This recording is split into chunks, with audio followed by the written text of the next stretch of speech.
So anyways, as I was talking about my story, my loves, and again, go to the first part to know, again, how to become a retired people pleaser, but I'm kind of telling my story on how I finally just decided one day to not give a fuck. So back in 2023, everything got overwhelming when, like I said in part one, I felt like I was just stripped bare. I had to literally go find out who I was. So I did what I did best and kind of ran away from my problems, but I really didn't. I was trying to run away to find who I really was. I got a rental car. I packed my bags, went away for 9 days, and took a solo road trip all the way through Tennessee to the North Carolina. By the way, best time of my life. The best decision I've ever made, because I think that trip finally made me realize who the F I was, how independent I was, how impulsive I can be, I got to meet, different people on my trip, even it was just a few states away.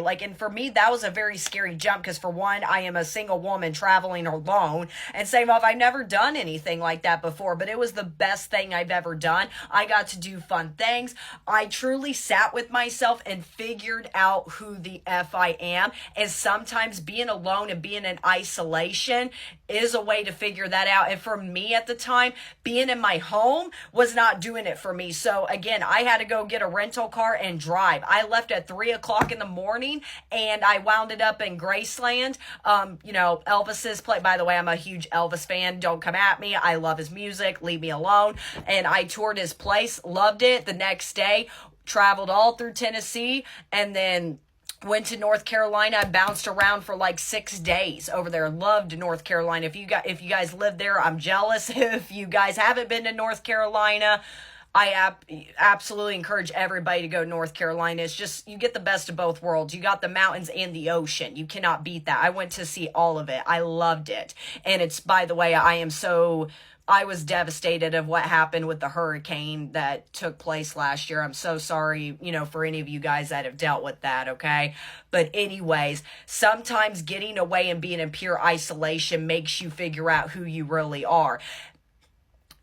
I think one day, sometimes with true shadow work, is you kind of waking up. It's like a light switch sometimes of you just sitting and be like, oh my gosh, I was willing to put myself down to a stoop of low just to impress certain people, just to impress an ex-boyfriend, to impress a friend, or to impress, somebody that I thought cared about me, when by the end of the day, again, these people are not in my life anymore, and I can, care less if they're in my life ever again. They never cared about empowering me to be my true authentic self. They just molded me in a funny way, whether they truly meant to or not, to be like a Barbie doll. But again, it's my fault because I allowed it. I allowed for that to go on. And again, certain, clothes was just, got a notification sign, was just, and just one thing. It was, like I said, my personality, not so much. A little bit, I still went to Horror Hound. Like I said, I'm a big horror movie girl. I still went to that sort of stuff. I still was myself. But looking back, the ways that, I don't know, I tried to be like the rest of society because I didn't want anybody to give me dirty looks. And a lot of it came from me from trauma, because I got bullied so much as a kid, because specifically girls picked on me for the way my hair looked, for the way I dressed, for the way I didn't do my makeup, for the stupidest things that by the end of the day really doesn't matter. Okay, now here's the part of maybe a little hint of advice on how to get over it for a sense. Now today I got very, very lucky that I do have a few girlfriends at my hip that truly do empower me to be the person I am, and they do accept me for who I am. And that was part of my shadow work, was I needed to start attracting people that wanted me to be better, that wanted me to excel in life, that didn't have weird jealousy problems, or didn't side-eyed me because I thought differently than them. I was very lucky in that sense, but it also wasn't their job to fix me either. And that's why I kind of took that solo trip, because I needed to figure that out, and I truly did not know how to. It was The universe took this necklace, ripped it off my neck, and pushed me out the door and said, go figure it out. And I did not know how to figure it out. And maybe a good or bad aspect of me, the only thing I knew how to do was run. And I did, but it was actually the best thing I've ever did. Maybe that's a sign for some of you. Maybe take that road trip that you've always wanted. The one thing I learned when I was in North Carolina, I was in this shop. I was in Asheville, North Carolina. Beautiful city, by the way. And I walked in and I was to this shop and I was by myself and he was selling. And one thing I loved about Asheville, there was a lot of boutiques there. There was a lot of business owners and like just, you know, personal shops there and personal restaurants. Such a cute like city. It's so beautiful. But anyways, I was talking to this guy. I kind of in a funny way trauma dumped on him, like why I came from Indiana to North Carolina. I was telling him about the crappy breakthrough I was having and all this sort of stuff. And this like guy changed my whole perspective. And sometimes all it takes is one person to change your whole outlook on life. He asked me, he goes, do you believe in Mother Nature? And I said, of course I do. And he said, okay, let me ask you something. Does Mother Nature, when you check the weather app, does Mother Nature come up to any of you and go, hey guys, I'm about to have a sunny day. Do you mind if I bring a little sunshine to you? Okay, you like that, good.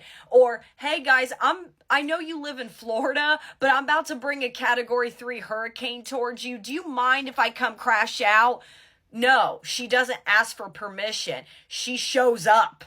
She either shows up in her calmness or her chaotic mess, but regardless, she is showing up authentically. You need to live life unapologetically. You should never apologize for being you. Hence I actually just uploaded an audio that was kind of similar to that a couple days ago. But anyways, and when he told me that, I mean, this man, this complete stranger, looked me in the face and said, and like kind of related my outlook on life to Mother Nature, and that was like the best like speech I've ever gotten for myself. And that's kind of what I'm encouraging you guys to do. You should never ask for permission as a divine feminine to be you. If you're an impatient person, okay, and I'm not talking maybe things you're maybe not proud of yourself. If you're considered impatient, okay. If you're a calm person, okay. Don't let others destroy you or tear you apart, because that's not how you're supposed to be in their group. You're not meant to be a divine feminine. You know, I always look at, I don't know, I'm using this, okay, like this circle. This is the rest of society. They're all bunched up over here, okay? You're meant to be way over here, just alone. And sometimes it's uncomfortable to be alone, to be in isolation. I always say about 90% of this world molds a certain way. Divine feminines, you're not meant to mold a certain way. Whether it is your personality, the way you dress, what jobs you pick. You're not meant to mold your, religious outlook, spiritual outlook, doesn't matter. You are not meant to mold with the rest of everybody else. Okay?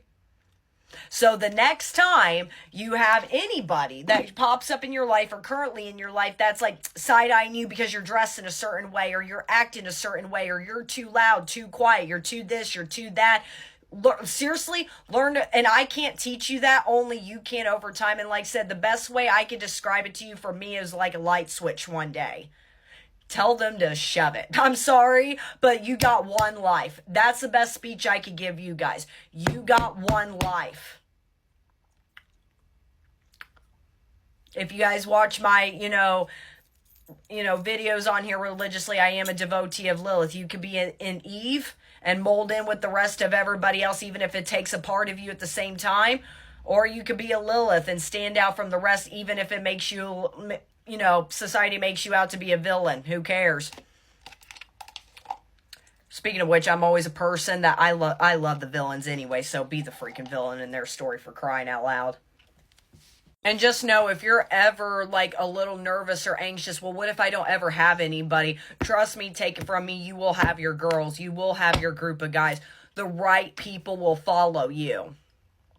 They may not agree or be exactly like you, but they'll truly empower you and want the best for you. They'll never tear you apart. And to be honest, the hard pill to swallow on being on a divine feminine journey is being alone, is really sitting with yourself. And sometimes that's what you need to do. And sometimes sitting with it is the best thing to do. Not throw yourself a pity party and do the why doesn't anything work out for me? No, what could work out for me? Flip your mind. Make your lemons to lemonade. I hope that my two-parter speech helped, my loves. But until then, bye, my babies.